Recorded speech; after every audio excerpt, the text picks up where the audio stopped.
Good morning, good afternoon, or good evening, depending on where you are.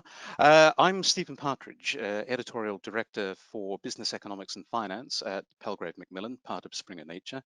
And it's my privilege to welcome you to today's panel discussion at the Frankfurt Book Fair that asks, can interdisciplinary thinking save our planet? Now, Palgrave Macmillan is one of the world's leading publishers of scholarly work in the humanities and social sciences.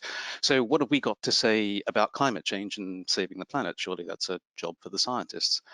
Well, yes and no, or perhaps more accurately, yes and also. Looking at any problem through the lens of just one discipline is a bit like looking at something through an old-fashioned glass slide microscope. It can reveal enormous detail, but only from one perspective. That's the reason that we've got two eyes. It's binocular vision that enables us to perceive depth. And we think that at Palgrave Macmillan, it's our job to provide that second lens, to add greater depth to our understanding of complex problems. And in fact, many of the problems facing the world today, such as those encapsulated in the UN Sustainable Development Goals, are so complex that even two lenses aren't sufficient to fully understand them. Interdisciplinary and ideally multidisciplinary research has always been at the heart of what Palgrave Macmillan seeks to publish, because it's at those intersections where diverse ideas and traditions meet that the most exciting and novel work happens, as the work of today's four panelists illustrates. So let me introduce them. Mark Everard is a prolific author, broadcaster, and scientist. He's an expert on ecosystem services and the ecosystem-based regeneration of rural livelihoods, both in the developing and developed world. Mark's activities span 5 continents in academic consultancy, government advisory and policy advocacy roles. And the latest of his many books is Rebuilding the Earth, Regenerating Our Planet's Life Support Systems for a Sustainable Future, published by Palgrave Macmillan earlier this year. Our next participant, we hope, will join us. He's currently experiencing some technical difficulties, but if he does, he is Audley Genus, Professor of Innovation and Sustainability at Kingston University. Audley's current research concerns the contribution of users and diverse organizations to innovation in and growth of the renewable energy sector, and problems of institutional change relating to sustainable consumption and production. His role as the work package leader on the European Horizon 2020 funded Energize project informed the chapter he wrote about the integration of social sciences with the EU Energy Union in Advancing Energy Policy, an open access book that we published in 2018. Caroline Hickman is a psychotherapist and lecturer at the University of Bath and a member of the Climate Psychology Alliance, for whom she is currently creating a series of podcasts on climate psychology and eco-anxiety. Her work researching children and young people's feelings towards eco-anxiety and climate change and biodiversity crisis using psychosocial free association methodology is discussed in a chapter she contributed to the book Climate Psychology on Indifference to Disaster, edited by Paul Hoggett. A chapter that actually, by the way, I think has got one of the best openings of any academic work I've seen. It's a quote from the transcript of an interview. It starts, interviewer question, can you tell me how you feel about climate change? Participant answer, we need more of that.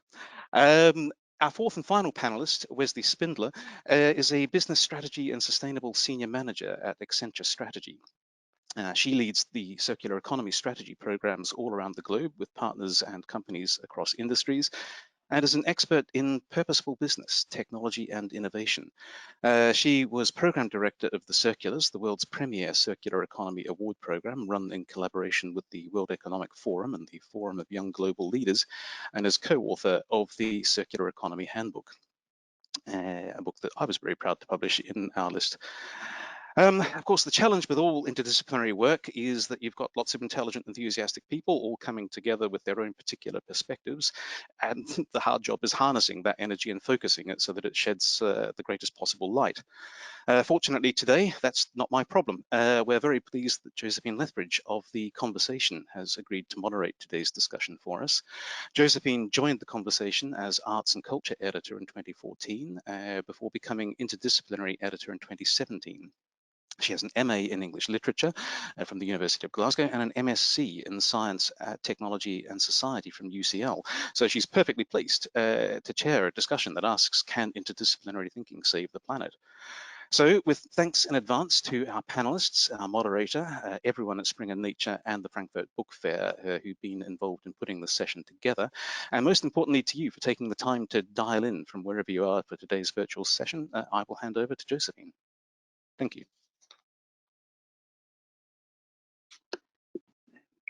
Thanks for the introduction, Stephen, and thank you, Palgrave, for inviting me to moderate this discussion. I'd like to welcome the audience as well and invite you to pose any questions you may have into the chat box as we go. We'll have time for the panelists to answer them at the end of the session. As someone with the somewhat unwieldy job title of Interdisciplinary Editor, I get a lot of questions as to what exactly that means. So I think we should probably address that before going any further. Today, I'm able to pose it to one of you. Mark, your book is all about reconnecting policy, society, and nature. Is this what we mean by interdisciplinary thinking? And if so, why is it so key today? Well, hello, wherever anyone is in the world and whatever time zone you happen to be in.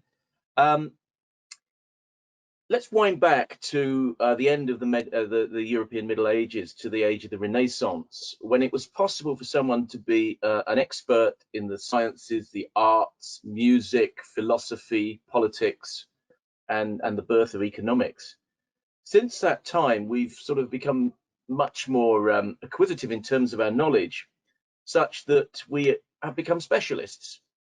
And in the ensuing centuries, we've become more and more specialist and begun to look at things through particular narrow lenses whilst missing the big picture. So really the rebirth of interdisciplinarity can trace it back probably in the mainstream to the 70s with the birth of environmental sciences, which began to look at geology, geomorphology, biogeography, chemistry, physics, atmospherics, in a much more holistic sort of way. I mean, firstly, as a transdisciplinary way, looking across disciplines. And then we move into interdisciplinarity, which really is trying to address them in a connected and systemic way. For me, when I say interdisciplinarity, and really what I try to get through in Rebuilding the Earth with all the examples from around the world, is where we meld that not just as technical disciplines, but we meld it with politics, we meld it with economics. So if we take the current COVID crisis, medicalization is important. We need as much medical knowledge as we can, but if we ignore the geographical distributions, the political and economic distributions that mean that 2/3 of the world don't have adequate water to wash their hands, then we're missing the big picture, the solutions, and the way the ecosystem breakdown around the world is leading to more permeability for diseases to come from animals into humanity. So unless we link all those things together, then we're just going to be putting in place narrow fixes that miss the big picture entirely. And that's obviously with sustainable development being a sort of summation of that. But the climate crisis, the biodiversity crisis, we need all of those spheres of human interest to be linked up umbilically. Thank you, Mark. I'd like to invite all of the other panelists to turn your videos on so that we can all be seen at once. I think that would be best. Great, thank you. I can see everyone who's there. Caroline, are you there? I'm on my way. Yeah. Audley, fantastic. So it seems that the environment has been at the centre of interdisciplinarity since the 70s. I'd like to dig a bit further into that, finding out why interdisciplinary approaches are so necessary for tackling environmental issues in particular. I'd like each of you to kind of introduce yourselves by telling us what you believe is the biggest obstacle we face in terms of dealing with the climate crisis and associated issues. Is it capitalism, as some claim, populism, or is it technological, is it psychological? And how do you think interdisciplinary thinking can help us overcome this main obstacle? Caroline, would you like to start? Yes, thank you. Can you hear me okay? Excellent. Right, thank you so much, Josephine. So My name's Caroline Hickman. I'm a psychotherapist. I work with the Climate Psychology Alliance, and I have a private practice in psychotherapy, working a traditional psychotherapy practice, but also increasingly working with people who are in despair and distress and suffering, as there's a definition called eco-anxiety, in response to the climate and biodiversity crisis. And my research is very much focused around children and young people globally, not just here in the UK, but also in Nigeria, the Maldives, Bangladesh. So talking with children and young people who are facing the immediacy of this crisis. I'm doing that work through the University of Bath, where I'm a lecturer in social work and psychosocial thinking. And increasingly, I think, perfect for this discussion today. Maybe I've worn them down over the years, but the university now has me teaching climate psychology to engineering students, because they've decided that they want to have emotionally intelligent engineers for the future. So we're now at the University of Bath extending this thinking of climate psychology cross-disciplinary. So we're teaching it to management students, to social work students, to psychology students, but also engineers. And the engineers, I have to say, really appreciate it, and they really embrace it and can see how that will inform a lot of their practice in the future. I also want to give a quote from Gus Speth, who used to be the US advisor on climate change in the United States. And he said that he used to think that within 30 years, good science, that we would deal with the problems of the climate emergency. Given that he's a scientist saying that, he said, but I was wrong. He said, because the problems with climate change, he said, is not science and technology. He said they're human selfishness, apathy, and greed. He said, and scientists don't know how to deal with that. But psychologists and psychotherapists and policy analysts and organizational specialists do know how to deal with that, or at least we have some tools to try and help us deal with that relationally. So to sort of summarize that and put it together, I would be saying that what's really crucial here is relational approaches. And these relational approaches will deal with both conscious factors, but also unconscious factors, because the Climate Psychology Alliance and psychosocial thinking about climate change also looks at the unconscious. So what we're bringing to the table there is an understanding of unconscious defenses, both individually and socially and systemically, but also organizationally and globally. Thank you. Thanks, Caroline. Audley, does that chime with what you see in your work and how you kind of direct your thinking? Or for you, what is kind of at the nub of the issue?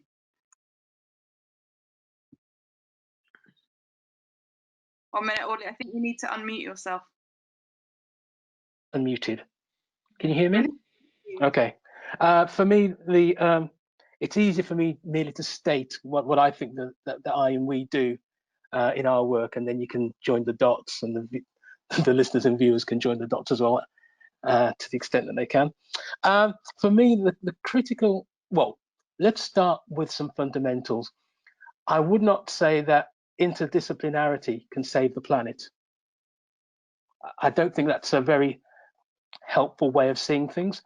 First of all, I think the Earth can probably take care of itself, but it's us. It's our fate and destiny and futures that we're talking about on Earth, and what we do to it or with it. Interdisciplinarity can't even save that. What helps is concerted action from policymakers and citizens around the world, but possibly especially amongst those countries that have perpetuated the most damage on the ecology. Now, if we do talk about interdisciplinarity specifically, I think it's fraught with danger talking about interdisciplinarity, because for one, it's one of those many buzzwords that kind of loses its meaning after a while. In my work, and when I talk with others, we tend to understand it as being something to do with synergy and integrating amongst different disciplinary bases, a bit like Mark was talking about. But out there, the difference between that and multidisciplinarity or transdisciplinarity, well, I have a feeling it has no purchase. It doesn't mean anything. So we have to wrestle with that problem straight away. I think some of the issues that Mark raised are ones that I would take on board, and Caroline, to do with the division of labour in especially capitalist societies. And as industrialization progressed, we saw increasing division of labour. It's a way of specializing effort and making things more efficient, but not necessarily more effective or good for the planet. So some ways in which this comes about and is manifest currently are objects of curiosity and possibly the need for some action on our part. One is to do with the academic division of labour. So one person can't do everything. One team working together from different vantage points might be able to approach a wicked problem more sensibly, but that's not an easy thing to do in a truly interdisciplinary way. And I've been to these sandpits where you get people from social science and humanities and the harder sciences trying to work together to create even a project proposal. That's hard work. So maybe what we try to do is something a bit more modest and see how our different disciplinary standpoints, which we've inculcated by dint of our training, can work alongside each other on a more equal basis than isn't often the case. One of the issues that we have to contend with is that in funding for research to do with climate change action or environmental questions, there's a heavy bias towards the quote harder sciences and social sciences. Maybe you can sort of abstract economics from that. Social sciences tends to do very poorly and seems to be the poor relation. And we're not going to have any sensible dialogue about interdisciplinarity unless we think about how to put things on a more equal footing. One more thing, because I know I'm taking a lot of time with this answer, is there's a kind of bifurcation, a split between those who look at production in the disciplines that I'm connected with and those who look at consumption. And it seems to me very sensible to get production and consumption kind of working together in terms of what we choose to focus on, whereas there's often a heavy bias towards technical innovation on the production side or to do with generation of energy, and that's split off from how people use energy. For example, consumption and consumers are often seen as relatively passive, not even citizens, people who uptake new technology rather than intimately involved in production, which is why we talk more about co-production and prosumers and that kind of language. So we have some opportunities, but a lot of difficulties to overcome. That's okay. Thanks, Audley. Wesley, can I invite you to pitch in now? Absolutely, yes. And Audley, that was actually a really nice segue into what I was going to call out, because I guess I come from a slightly different angle to this conversation in focusing on the circular economy topic, which for those that aren't very familiar, the circular economy is about rethinking the way that we produce and consume resources to move to a system that's wasteless. So our current system is linear. We take resources, we use them to produce things, we consume those things, and then typically things get thrown away or they go idle, or at best we might look at recycling. So my view is that the circular economy is really an important topic to help solve this production and consumption challenge and help us move to a more restorative system. And I think there's a couple of reasons why it's so important, just to call out again for those that might not be too familiar. We currently consume 1.75 Earths each year, and that is basically says we consume 75% more resources each year than the Earth can naturally regenerate. That's set to be 3 times by 2050. So clearly we're not on a sustainable path. And I guess with my business lens, when I think about interdisciplinary, I think about actually that as ecosystem collaboration. So bringing together the business environment, so I work with multinational organizations every day across many, many industries. So bringing that group together with academia, with the investor community, with the public sector and other sorts of players to really tackle these challenges, because they are really complex, they are really urgent, and they really do require new ways of thinking. And as we all know, when you're embracing new ways of thinking, that's quite challenging. And people do not often like change. They don't like to disrupt business as usual. So you have to have this level of collaboration across the whole ecosystem to create the right change if we really do want to generate a positive, sustainable future. Great, thank you. So, Mark, would you like to sum up this section by talking a bit about that and what you think the biggest obstacle is? Okay, climate, biodiversity are very much crises. I mean, I've been in this game as sort of as you can guess by the sort of the hippie-ish sort of aging look. I've been in this game protesting on the streets in the 70s, doing some of the XR stuff like 40 years ago, 50 years ago, whatever. One thing I've learned, I think, is that there's no such thing as an environmental problem. And if we categorize something as an environmental problem, we ghettoize it.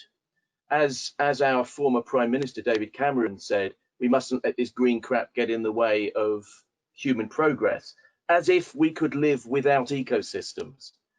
So there is no such thing as an environmental problem, because the driving forces, apart from like solar flares, are not environmental. They're political, they're economic, they're demographic, their consumption habits and so forth. The consequences, yes, they're environmental, but they're and intergenerationally equitable or inequitable. They're economic. They're to do with resource depletion that drives conflict, or at least reduces security, and certainly reduces opportunity. So we need to get just more sophisticated and not just sort of say, well, that's the environment stuff. It's got eco associated with it. So those green duck huggers, like that hairy bloke I saw on the webcam, that's their problem. We're going to get by with making money. We need to understand the environment is something, well, literally the definition of environment is surroundings. That's what it means. And that's the surroundings of what we eat, of what we breathe, of what we drink. And we have a metabolism. Our businesses have a metabolism. I've definitely got to talk to Wesley after this, because I do a bit of business consultancy, quite a lot actually, including around circular economy. And businesses are as metabolic creatures as you and I and my fish. And that relates to quality of life as well. You know, let's not forget that we're sentient spiritual beings. And if we just look at the sort of the biophysical elements of what keeps us going, there's kind of not a lot of point, is there? You know, if our role in life is just to kind of not die and produce more little ones, then why bother? So they're not environmental problems. They are existential problems, and that means business and politics and economics and the relationships we have with each other, which are mediated through the environment. You're hearing me through airwaves coming through the air, going into your ears. That's the environment. We're dealing with it right now. Thanks, Mark. That actually speaks to quite a lot of what I spend my time doing as a journalist, trying to take environmental coverage out of the environment pages and into the other ones. So obviously this way of thinking, interdisciplinarity, demands people from all sorts of different sectors, specialisms and society to come together productively. I imagine this is challenging, as some of you have touched upon. Wesley, how have you managed this in your work with businesses, and what are the benefits as well as the challenges? Yeah, that's a great question. I think one of the ways we look at challenges is, I guess, alluding to some of Mark's points and the points you just made there, is it's not just about the environmental impacts, and we have to bring it beyond that cluster of people or that way of thinking. We really try to position sustainability and circular economy, as I mentioned, as a means for prosperity, for innovation, for growth. When I work with businesses, we position it as business success and competitiveness, and try to actually work across an organization with many different functions, many different teams, to again move the agenda to the scale that it needs to create change. You know, I work with organizations that have impacts on thousands of people, their workforce, their suppliers, their customers, and millions in some cases. So they have a real potential to move the dial, and that's why I do what I do, because I believe in the sustainability agenda, our UN SDGs, but I also really believe that business can have a positive impact. So in order to overcome that complexity that I mentioned and others called out, is I think you do have to have this ecosystem lens. You do have to think about it as an opportunity, and you actually have to quantify that. So that's one thing that every single project I do with a client of any type, or if I'm working with the World Economic Forum or other sorts of groups, is actually bring to life what that means in a not just a qualitative basis, but a quantitative basis. So for example, in a company, you know, how much water might you save by using a new method? How much energy or waste might you reduce? But also, you know, can you reduce your costs? Can you create jobs? So it's using some of those metrics to actually drive a really compelling story. So that's how we start to tackle some of these challenges. And then I think the other thing is really thinking outside the box. When I work with companies, they often have a cultural challenge of moving away from business as usual and bringing new innovative thinking. It's not just for the sustainability set, but actually for sustainability, thinking really innovatively and thinking in totally new ways is absolutely required. And then sharing that in the organization, sharing that with your peers, even your competitors. Levi Strauss, very well known for their jeans, their denim. They're actually a really good example of really thinking outside the box to use, I guess it's trade secrets around a process that they use to reduce water. They actually managed to save about 96% of water in denim garment finishing. And they decided to actually share that with the industry. So once you innovate, once you create these solutions, it's about sharing it to a much broader audience and that pre-competitive way of thinking. Thank you.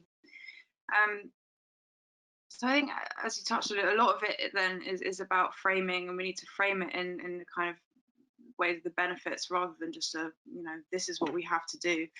And these issues obviously tap into a lot of other things, so the coronavirus crisis, digital revolution.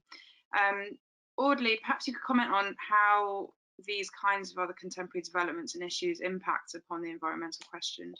Obviously, not to speak to all of them, but perhaps one that speaks to your area. Okay, I'm actually going to start by giving a partial answer to the previous question. It does flow into an answer to this current one, though. So firstly, Wesley mentioned several times thinking outside the box, and I really like that. In our work, we did a project for the European Commission called Energize. We talk a lot about imaginaries. So this is how people imagine the role of social science and other research and how it can tackle environmental or energy-related questions. Now, one of the things that we think about is our relationship between the professional researcher and the non-professional. So these may be people in businesses and people out there in households and the roles that they can play. So one of the devices that we've used, one of the instruments, if you like, is the living lab. And we've incorporated this idea of the living lab as a kind of experimental zone where people can challenge themselves to find new ways of keeping warm or keeping clean. And we've progressed the research by monitoring the energy use that people have within the home, for example, by asking people to keep diaries and how they approach setting the thermostat and how that's changed over a period of time and so on. So this living lab idea is a way of challenging people to think for them outside the box. Now, where that fits with the question that you posed is with this idea of the coronavirus outbreak as a kind of rupture. So I make the parallel between us and our Energize project and these living labs. as an opportunity to create a rupture, to disrupt people's ordinary way of living. And the rupturing that's been induced by the pandemic, it's really kind of forced people to think again about, well, how do I work? You know, what does my time mean to me? What's valuable to do, and how am I going to do it? So that kind of shock of the new, if you like, is a kind of window you can push, which enables people to kind of think, something's changed. I need to do something different. So I make that connection between some of the crises, which don't seem very environmental at first, but actually turn out to be so, and the opportunities that they enable for people to rethink and to think outside the box. Thanks. Yeah, I think a lot of people have been thinking of the coronavirus crisis in particular as an opportunity of that kind. Despite that, though, many people, especially the young, are increasingly pessimistic about our chances of averting crisis. Caroline, what can you say about this issue? And would you agree with them? Okay, thank you. Oh, and thank you for the last part of that question. Great. So I want to deal with the comment on the coronavirus first, and the way a lot of young people have discussed that with me in the context in relationship with the climate and biodiversity crisis. And then I'll talk a little bit about the sort of optimism, pessimism, polarization that goes on psychologically for people, and particularly how I think that's embodied powerfully by children and young people. So a lot of the frustration that young people have been talking to me about, seeing how quickly the world can move to change around the coronavirus, has left a lot of young people that I've been speaking with despairing, quite honestly, because the perspective of the coronavirus, much as it's serious in scale, has got nothing in comparison with the climate and biodiversity crisis. The coronavirus, of course, is connected, and I'm glad that, of course, people have been talking about environmental concerns actually being part of all of our lives all of the time and shouldn't be separated off or split off. Absolutely.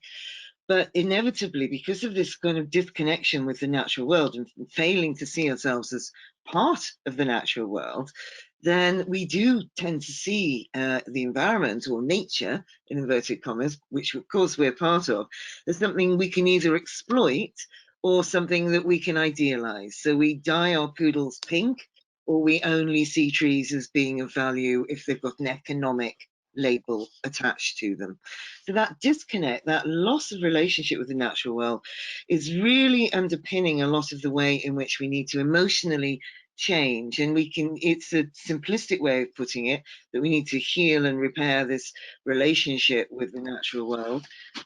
So we'd need days to actually unpick what that means, but fundamentally that's what it's about. So that means moving from this kind of egocentric position to actually thinking about and shifting that relationship with the other. And part of the complexity of our relationship with the other is the way we listen to children and the way we listen to young people, because we often other their voices and we often dismiss them and see them as less than. Partly because they're driven by strong feelings, and the adult, I'm generalizing horribly, of course, and I'm not talking about every adult, and certainly not the people I think in this conversation here today, but a lot of the time we have a tendency to kind of dismiss any voice that we can frame as the other, and we see that underpinning ideas and attitudes around racism, the way we approach children and young people, the way we perceive the environment, the loss of animals and other species, that we don't see that as part of ourselves, that we've got this split, this disconnect. And that disconnect is absolutely lethal when it comes to looking for a holistic, integrated way forwards around these things. So I want to sort of talk about how that, I think, gets played out in practical terms in the kind of narrative of you're being doom and gloom if you think that something is going to be terrible, versus, no, we've got to have hope. And there's a lot of arguments about, no, we've got to be hopeful, versus, and if you're not hopeful, you're all doom and gloom. Well, actually, neither of those are healthy positions to take. So I'm just going to scoot through the middle of that and say both of those are equally problematic, because both of those are defenses against reality. Because the naive optimism of, oh, it'll be all right, and the government will save us, or technology will save us, or something will happen, really moves us away from feeling that psychological imperative, that personal imperative, that actually I'm causing this and I am part of the solution as well as the problem. And then the catastrophization, the, oh, it's all terrible, is also a defensive escape from standing in the middle of that split. So it's a false binary. Neither of those are actually healthy positions to take. So we need to feel, we need an emotionally intelligent, integrated approach to this, where we're taking care of our internal climate as well as our external climate. We've got an emotional, psychological, internal activism as well as an external activism. And this means moving towards this emotionally intelligent, resilient, embodied psychosocial depth psychology approach to this. This is not a cognitive psychology problem. There's nothing wrong with your thinking if you're scared of what's going on. This is about depth psychology. And that means we've got to get under the surface, and we need to completely reframe our relationship with the natural world of our own emotions, which includes making space for feelings, which includes making space for feelings like depression and despair and rage and guilt and grief, because that is what would give us a kind of healthy internal biodiversity emotionally. So it's about healing that split, moving away from the positive psychology. And really, when I talk with young people in this way, they feel heard, they feel listened to, because it gives them space to voice and verbalize their rage, their pain, and their despair, and their frustration about adults kind of dismissing the raw emotional feelings that children and young people are having, a lot of which are also not just about their own futures, but about the loss of other animals and loss of other species. A 14-year-old said to me the other week, he said, tell me why I should want to live on a planet that doesn't care about billions of animals dying.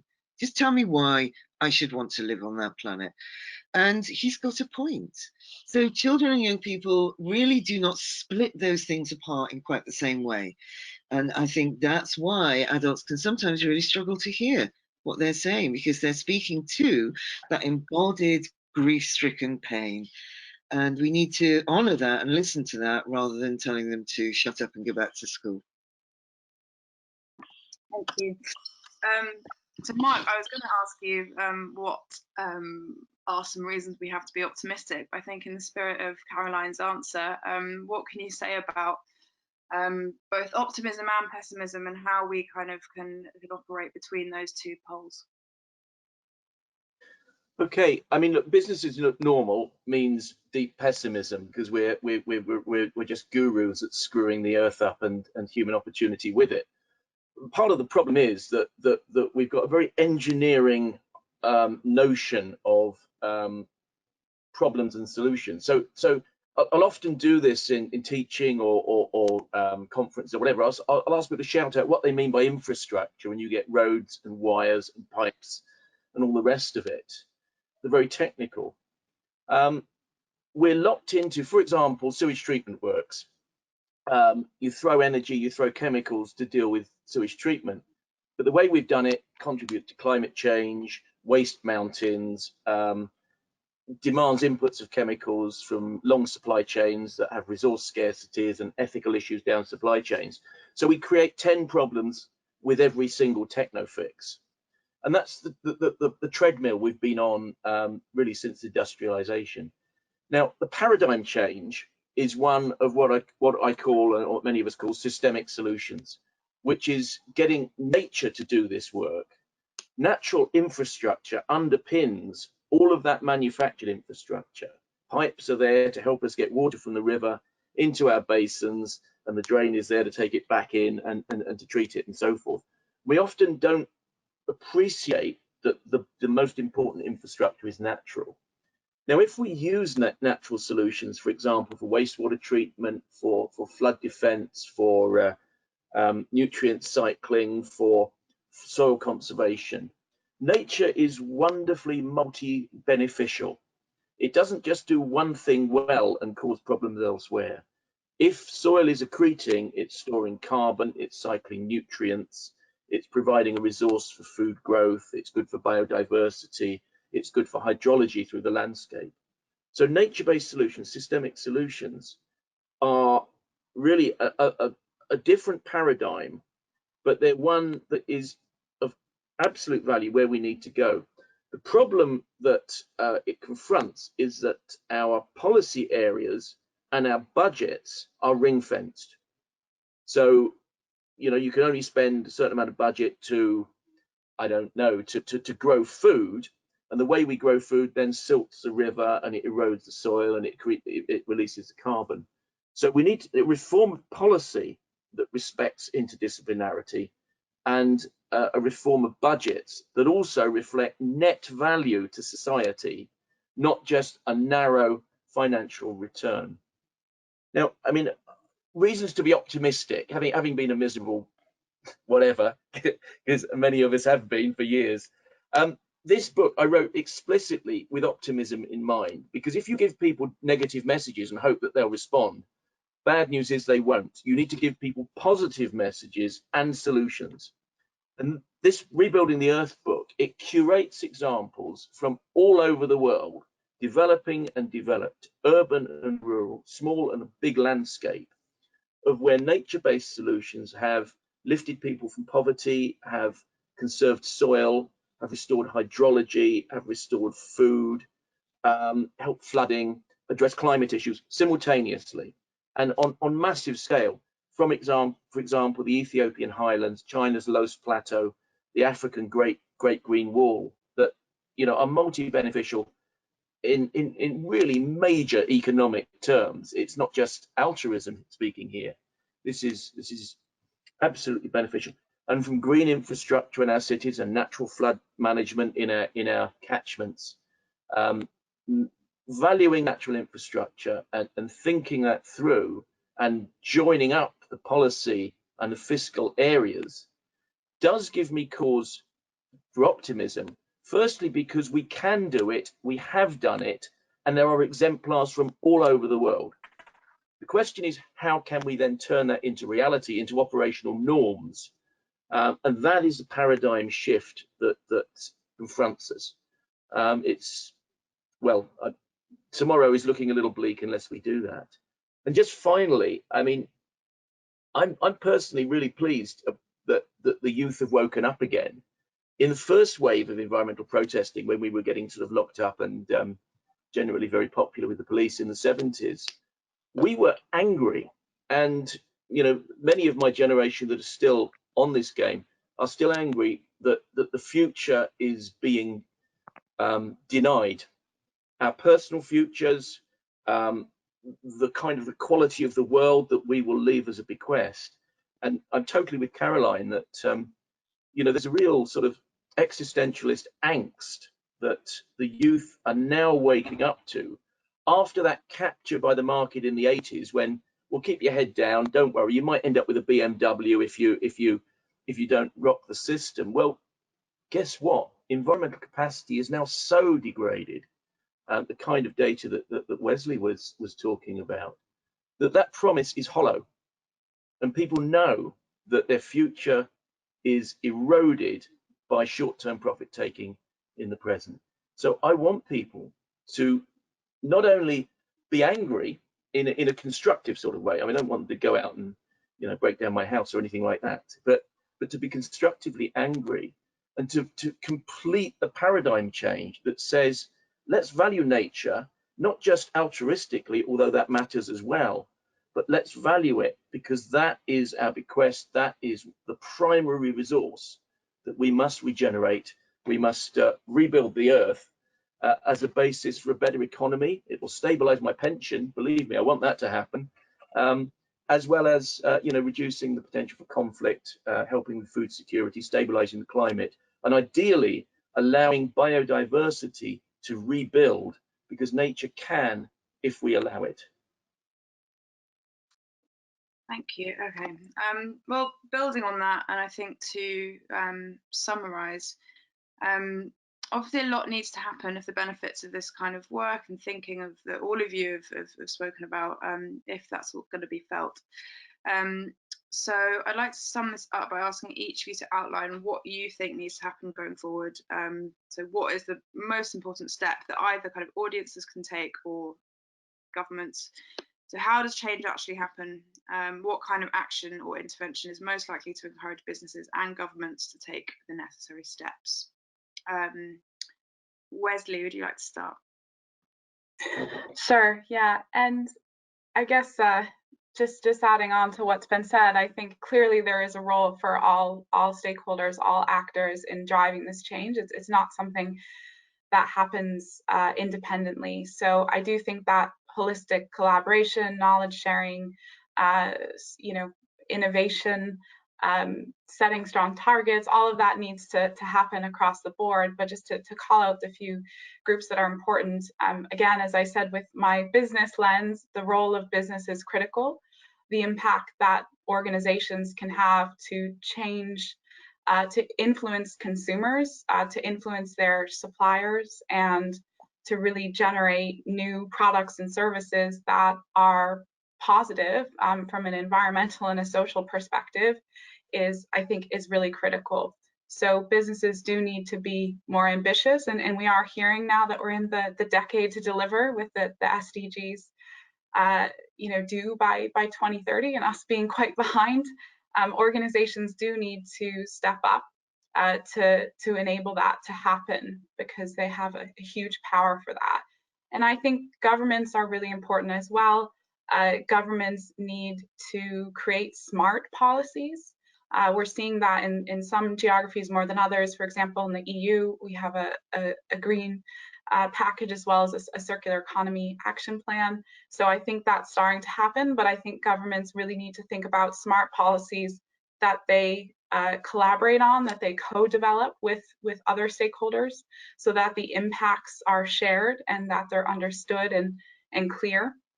And then I think for consumers and for individuals, to think about what you're buying, what you're consuming, what you might be wasting. So to try to live a healthy lifestyle from a personal perspective, I think, but also an environmental perspective. So I do think it is up to every individual to, shop sustainably, or to consume sustainably, or to think about what you have that you waste that could be valuable. Right. So I think there's loads of different roles, but all equally important. And I wouldn't say that one alone will change where we are. We need all of them to come together. Yeah, of course. I think after this discussion, that goes without saying.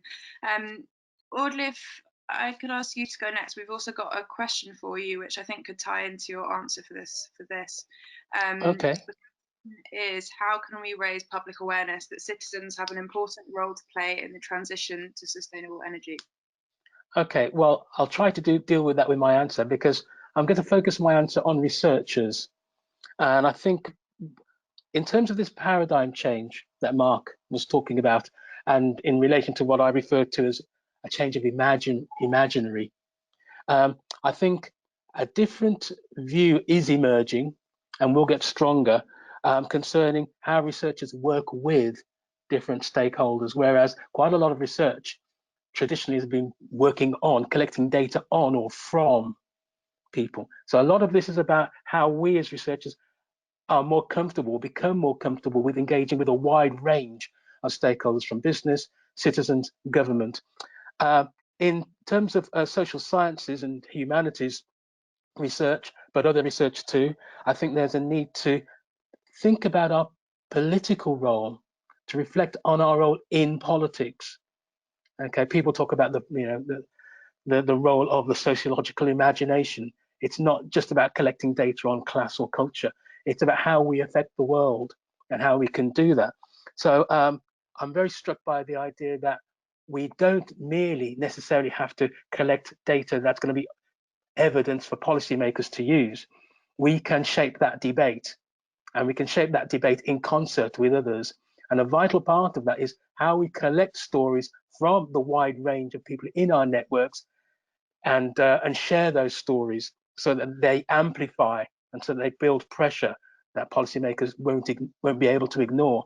I found that this is there are some success stories that I've been involved in relation to the European Commission's approach to engaging with citizens. It's about finding something which seems to work on the ground with people you can engage with, and then presenting that story so it's visible to more and more people in various parts of the polity and society. It's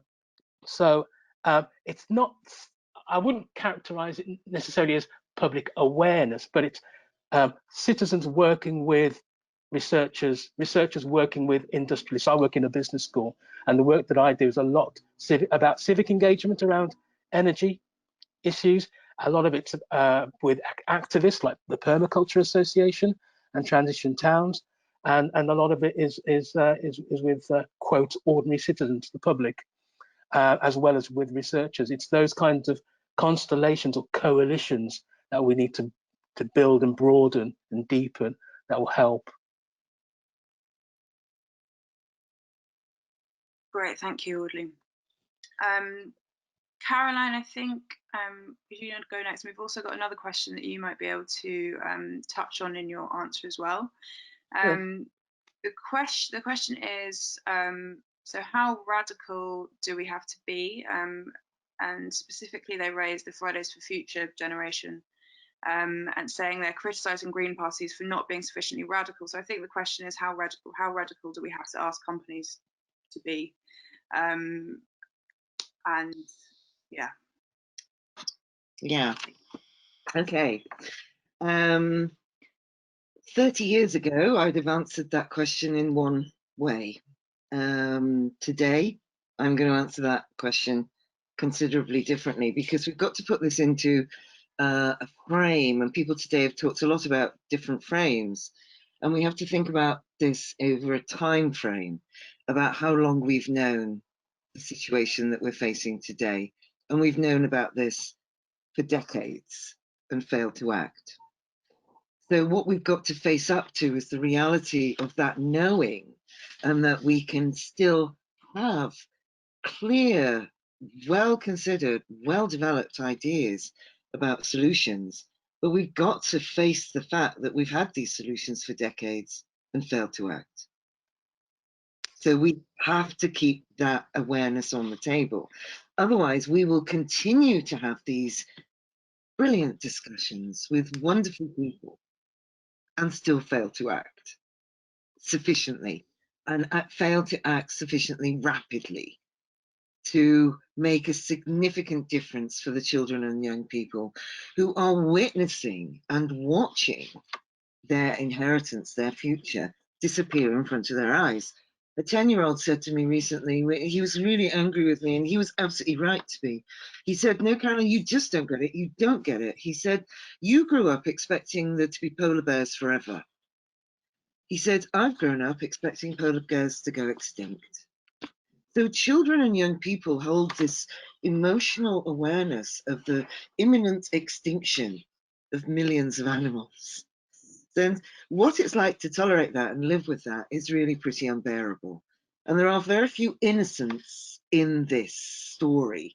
There's indigenous peoples. I'm just going to say that this is a quote from somebody else, you know, "The children, the native peoples of this world and all the other species sashaying around in this great dance of life do not deserve the peril we have created." But that was written in 1991. Those ideas have been around since the 1970s. So yeah, you know, so you'll hear me speaking like this today.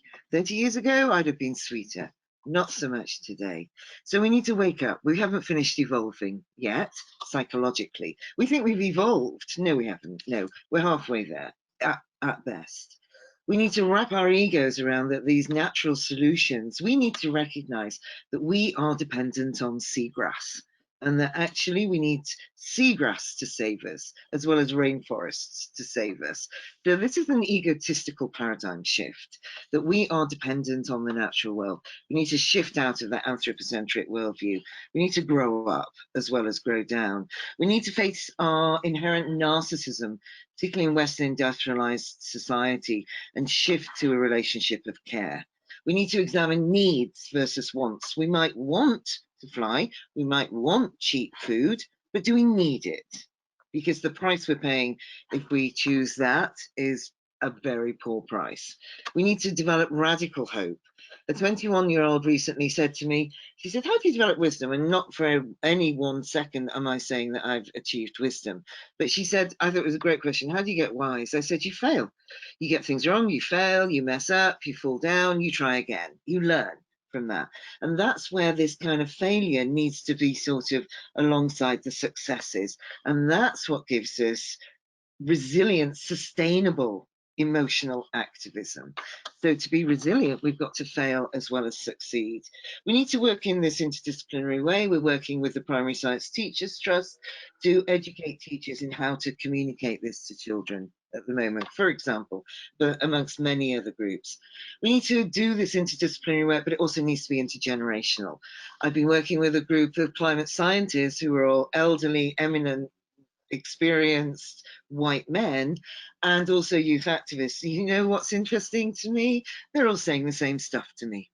The scientists are saying how despairing they are that nobody listens to them. The youth activists are saying exactly the same thing. So I want to get these two groups together. And we need this global empathy. And unless we develop this global empathy, then actually, even if we find other solutions, nothing else will matter. So we've got, I think, 2 to 3 minutes left, Mark, in that short space of time. I'd like to ask you to maybe touch upon kind of what audience members can take away from this, and what they can, like, actions that they can do going away from this. And maybe you could also touch on this one question, final question, which seems to boil down to how do we reach the masses of people who are running on autopilot, business as usual mode. And I'd also like to say that Palgrave will be showing a slide with all the covers of the book, so that any interested audience members can follow those up. Mark, thank you, and if you'd like to sum up. Okay, the single most important message is don't wait. We have a great habit of thinking someone else has the solution, someone else has some magic wand. The point is we all have agency in terms of the way we think, the way we act, and who we interact with. Now, as researchers, we can do things. Actually, it's the funding streams of the problem, because if they're narrow, then you can only do limited things. As writers, that's certainly all of us on this panel. We can write. In business, I mean, I do work with a lot of businesses, and businesses innovate. Businesses are good at innovation and risk management. So understanding what the risks are and the opportunities are, that's where your innovation is. And of course, we're all consumers, and we're all can be active, not only individually, but via NGOs and in terms of the noises we make politically. Now, I worked in the public sector for 22 years, and I learnt that politics follows. We kind of got this model that you know, politics is at the top and they're brilliant ideas and they cascade down. No, success happens, politicians say, well, that was mine, crudely, but actually the innovation happens and percolates upwards. The leading companies then say, well, let's get a lowest common denominator, and that's what frames regulation. So it's really led by the innovators rather than by the legislators. Whole system economics would really help. So, for example, there's been a lot of forage maize harvesting in the countryside I live in. Very profitable for the farmers, very good for the supermarkets, but it completely depletes the rivers, the biodiversity, the carbon, the nutrients, the water cycle. No one's doing economics. They're doing very, very short-term finances. And until we get that right and think in terms of the ecosystem consequences and the net distribution of benefits and costs, we're going to commit the same errors. we can all be critics as well. I mean, I'm a great fan of the circular economy, as Wesley is, but I've published stuff on how the twin policy in the EU of clean chemistry is leading to the destruction of the circular economy, because you can't put long life products into circular economy streams because they've got legacy constituents. So the two policies are in conflict. Now, I'm writing about that, and what I'm writing is being taken through the European Parliament. But we can all see the lunacies, and we should be vocal about them. Don't wait. We all have a voice.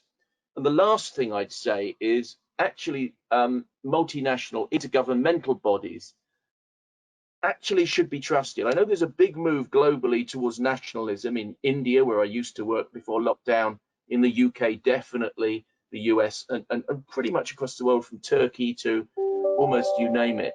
But we've got the UN Decade on Ecosystem Restoration starting next year.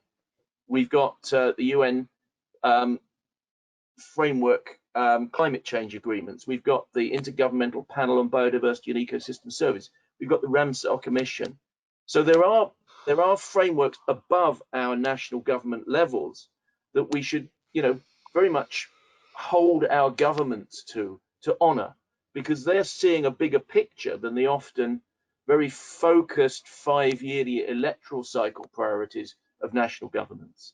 So don't wait is the message. Make a row, talk to people, just be a pain, basically. No much point in living unless you're being a pain to someone, in my experience.